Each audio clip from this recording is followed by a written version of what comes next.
Will being too clean with children increase their risk of allergy? Well, excessive cleanliness has been associated with increase of allergies. However, this does not mean that somebody has to be dirty in order to avoid allergies.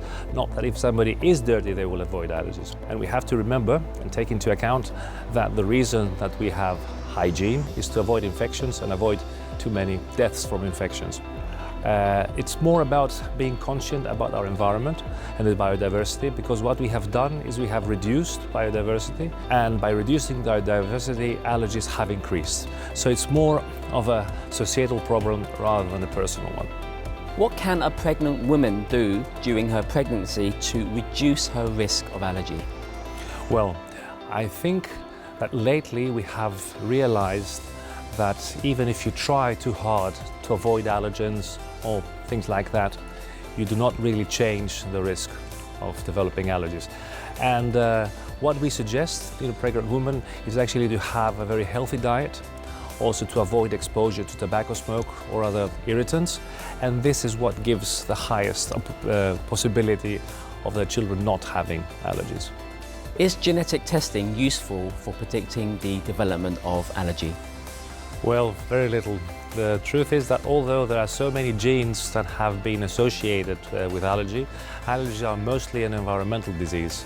So different genes change your risk of developing allergies, but you need to be exposed to different conditions. So this is why at the moment there is no real genetic test to predict or to give a high prediction of allergies, because we know that there is an increasing trend to have allergies if your parents do have. And we also know that some genes might increase the possibility, but still in terms of the testing, we will not get very good, testing characteristics like sensitivity or specificity. So I wouldn't suggest any genetic testing for allergies. What is your opinion on the lack of biomarkers to predict babies who might develop allergies? Well, we're working hard in order to identify biomarkers to be able to predict the future. But what we are doing is actually, while we're trying to predict, also we're trying to influence this future and reducing the risk of allergy. So because allergy is an environmental disease or a condition that is influenced very much by the environment, you cannot predict so much into the future because you can change the future. So yes, we have some biomarkers, but these biomarkers will not be absolutely strong because, again, we don't know what will happen from the environment.